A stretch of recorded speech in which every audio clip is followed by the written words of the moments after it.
Hey everybody, this is Stuart with Wine on the Diamond. Today I'm going to be reviewing the 2017 Sanford Brut Rosé from Santa Rita Hills. It's 12.5% alcohol by volume, and splurge alert, it goes for $55 a bottle, but they were kind enough to send it to me since they are the guest for this week's upcoming Pink Society chat. So all you need to do is tune in tomorrow at 8 p.m. Central on Twitter, search hashtag Pink Society, and you're halfway there. If you want to participate, all you got to do is respond with the hashtag as well, and then you're 100% of the way there. Anyway, let's take a look at this wine. Before I get to the color, I forgot to mention this is made from Pinot Noir, and it's a traditional method sparkling wine, and it's made from Pinot Noir that is on 2 of their state vineyards. So, yeah, anyway, taking a look at the color, I'm going to give you a, ooh man, this kind of falls more to like the copper realm, like a pale copper.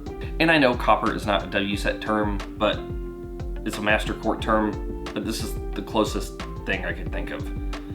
Because either that or it's just like a very pale orange. So, that's the WSET one. Anyway, from a nose. Alright, so I'm getting some red cherry. There's a hint of like a cranberry note. There's also like rose petals. There's a hint of raspberry, a little bit of like a slightly toasted almond, and raw Pillsbury biscuit dough. Anyway, how does it taste? Pronounced intensity on the palate. Wow. Like, this is really strong. Those primary elements, very bright, very crisp. Those secondary elements definitely are there. They're not as intense as the primary. They're playing a supporting role, but that's fine because that fruitiness, that freshness of the primary elements are just super nice. Those red fruits are just like super fresh, pop in your mouth. It's a medium minus body wine. I can't talk today. High acid, it's dry, has a medium minus finish. The mousse is about like a medium grain. Not creamy, not harsh. I actually expected with this much acid that the mousse would be one of those things where as I'm swallowing it, the carbonation mixed with that acidity would burn my throat. You don't get it on the normal pouring glass. Anyway, how does it rate? Let's get to the blick. From a balance standpoint, full point. Length, medium minus finish, 0.25. Intensity, medium on the nose, pronounced on the palate, so I'm gonna average you out to 0.75. And in terms of complexity, for what I'm getting here, I'm getting primary, I'm getting secondary, I'm not really getting any tertiary notes. The secondary that I am getting is, I would say it's a moderate on the nose and about a moderate on the palate.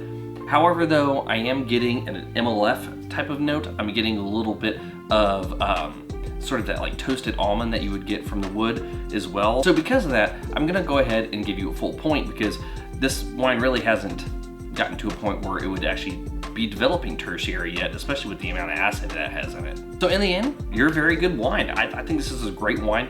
The first thing I thought about with this wine was this would be really good with like seafood tacos, having sort of like a breaded whitefish with like a little bit of a slaw, because that's like the creaminess of the slaw will get cut by the acidity of this wine. So that's another thing. But then, as I was taking a few more sips of this, the thing that I really was craving was shrimp biryani. Like Hyderabadi shrimp biryani would be amazing with this wine. Don't take my word for it. Buy a bottle of wine and try it. However, there's one more thing we have to do here. Does it shambong? Alright, so the trick with this wine is going to be, does this high acid mixed with the carbonation, mixed with a super fast delivery system, just burn the crap out of my throat? Let's try it. Cheers.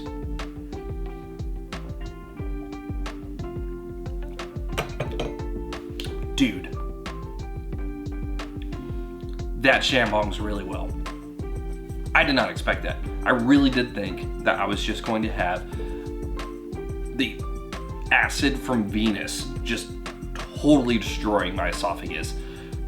That was a very pleasant shambonging experience. It's still on the tart side. Drinking it that fast makes those fresh fruits taste like tart, sour fruits. However though, it didn't hurt.